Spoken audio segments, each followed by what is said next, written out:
Sup, nerds? I'm Wes. I'm Tom. We're playing Above and Below again, but this time with ghosts. It's right here, Ray. It's looking at me.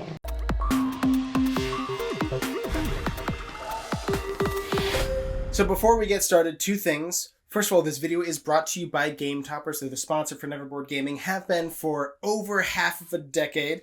Less than a full decade, but more than one half of a decade. They're absolutely amazing and wonderful. It's what we're filming on right here. Check them out. But second thing is that we are not going to do a compare and contrast to the original. We're going to talk about this fresh as if you've never played original Above and Below. The only thing that we do know is that this one does have ghosts. This game does feel very much like Above and Below. It's the same basic mechanics. If you know how to play Above and Below, it's a few small tweaks. It really feels like an expansion to Above and Below. Or a second edition. A second edition. Although one of the questions we got asked a lot playing this game is, could it be an expansion? And no, because by the time you swap out all the components that you would need to play this one, you've got the whole new game anyway. But you are still building out your tableau of buildings that are above ground, diving into caves below ground, filling those caves up with outposts. You are gathering villagers to go on expeditions or do different tasks. But you have a few new tasks in this game, a lot of them having to do with ghosts. So there's a couple different ways to get ghosts. Of course, you can just buy the cheaper people. They are... I don't know. They're just haunted. They're just like, I'm poor, so the ghosts. You think ghosts run to hot mansions? They don't. They want to chill out with us. But then also a big part of this game is going on quests where you get to read from the storybook, which is a really cool, unique part about this game that we'll talk more about later. But a lot of those stories will give you ghosts. But ghosts are negative. They're bad for you if you end the round with them. Mm-hmm. But you can get rid of them, and you'll actually get bonuses. You can bounce them over to another player for an action. But if we're using a person that has a feather, right? Yep, the feather person now. In addition to, so everybody can go questing down below. The hammer people are the ones that can build buildings, and the feather people are the ones that can recruit new villagers. Mm-hmm. But they can also now fight off your ghosts. Yeah, so I guess they're really good persons, even dead people. I have people skills. But then those ghosts, if you have a bunch of ghosts, you always get rid of all of them, but you only put one ghost in an opponent's building, and then you'll get a bonus based on what type of building. You can gain reputation or money. Coffee. Or a little boat, and boats are great because you can spend them when you're doing the quests in order to roll a 6. But what are these quests? What are you talking about, Tom? Why don't you explain that more? That's the part I'm most interested about, and I want you to talk about it right now. So just like in Above and Below, you have your storybook, and when you go on a quest, you will take one of these... Not these cards. Where's these cards? So one of these cards, you'll decide if you want to go into the shallower caves or into the deeper, more dangerous caves. And they have a number range that you'll need on the successes to get them. Yeah, here, roll a die for me. So where's the die? So I rolled a 4. So on this card that I drew, a 4 is number 28. Okay, I'm going to read number 28. Spoilers. Just very minor spoilers for story number 28. Near an underground lake, a red-eyed Glogo waves you down. Something is gnawing at the stilts of my house. If I don't do something, it'll collapse into the lake. And then you have options here, and that's where I'll stop for the sake of spoilers, but it'll be 2 things that you could do, and it'll tell you one of them is Explore 3 and one of them is Explore 5. And if you roll and get that many successes, so you know ahead of time, do I want to take the easier option that probably doesn't have as great rewards, or do I want to take the more difficult option that has probably better rewards? And then the people that you send on the quest. So when you are going to dive into the caves, you are going to send at least 2 of your villagers, or you can send as many as you want, above 2. And each of them have the little lanterns, and then the die success to get those lanterns. So you'll roll dice for each individual person to count up the successes you get. And if you meet the success, then you will continue reading the story and you get the reward. I think it's always a reward. Like some of the rewards have negative stuff with them. Like ghosts and other things.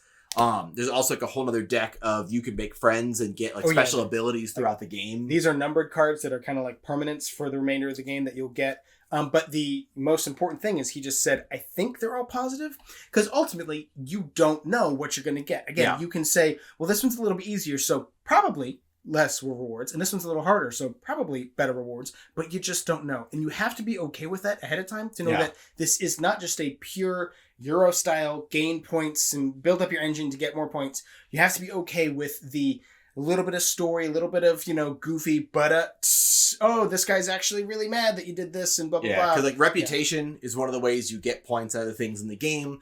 And so it could be like, oh, there's a werewolf attacking you. And what do you want to do? You could befriend the werewolf or you could fight the werewolf. And you're like, I'm going to fight the werewolf. And so you attack the werewolf, you succeed. It's like, oh no, it was actually your neighbor's dog. I have hunted werewolves. I shot one once.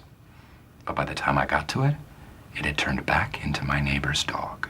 You don't know until you complete the story. And it's part of the fun of the game. And now that is a part of the game. That's not the whole game. The whole game isn't just, this isn't a storytelling role-playing game where it's just silly stuff happening to you and you don't care, because there is building up your tableau of buildings that get you points in different rewards, moving up on the reputation track for points, gaining different resources because those are points and it's also your income. There's a lot of strategy. This is very much a Euro game with a little bit of narrative, storytelling, role-playing stuff sprinkled on top. I'd say a lot of it, but it's narrative when you want it to be.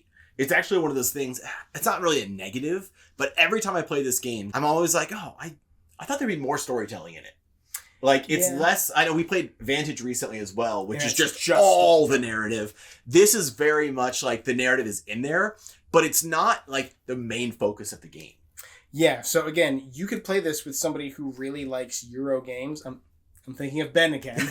It's very possible that they still enjoy this aspect.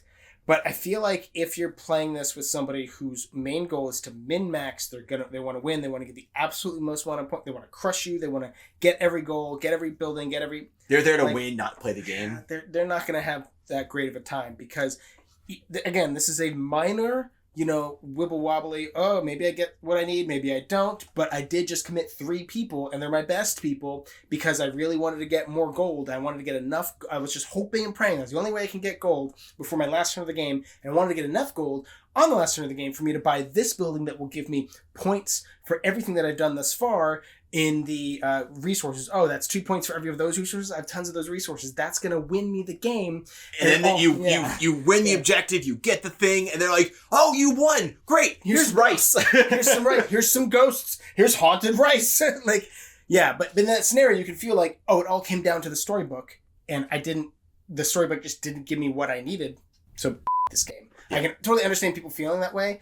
But I love this game so much. It's so good. So I did want to point out, too, that one of the big additions to Haunted in the Ghosts is that it's really what adds player interaction to the game. Yeah. Whereas before, the interaction is really just like your opponents are reading the story to you and everyone's kind of enjoying the story and the narrative. They get the building before you do.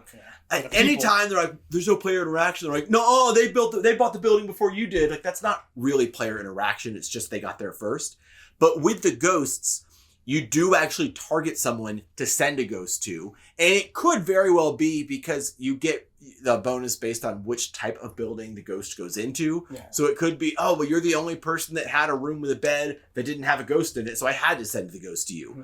But it does give you just that little bit of antagonism of, oh, well, obviously, I'm sending the ghost to Tom because I hate Tom. I am going to banish.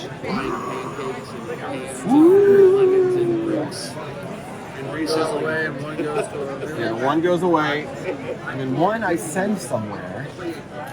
Where do I want to send it? Tom already has one.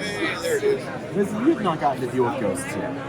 I think you're going to get this one. But also, I'm going to make sure I use my feather person last, so that way if he does send a ghost my way, I can still send the ghost away before it's the end of the round, and I don't have to take all the negative reputation. When there's ghosts out there, you definitely want to hold that feather person back to be like, just in case. I don't want to get stuck with these ghosts. But overall, this game is so much fun. Obviously, we haven't even mentioned this yet, but obviously the artwork is phenomenal. Yeah. Ryan Lockett. We actually played this on our Ryan Lockett playmat from GameToppers, that it just melded together so well, seamlessly.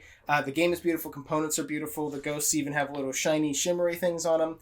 I seriously can't recommend this game enough. It's so much fun. Every time I play Above and Below, and now Above and Below Haunted, I'm just like, oh, I remember why I like this game so much. It's so good. I feel this way about a lot of Ryan Lockett games. They're very consistent in their quality. Yeah, no, Red Raven definitely puts out some great stuff. So once it is wildly available, there will be a purchase link to this game down in the description box down below where you can get one. I think Wes meant to say widely available. No, wildly available. Also down there is going to be a link for GameToppers, the sponsor of Neverboard Gaming, but also you're going to see a button that says subscribe. And if you subscribe to our channel, You'll have to roll the die and then figure out which story, and they all say you subscribed, and you get to see more fantastic content like this. Let's see. So if you click the bell, that's Explore 8. This is dumb.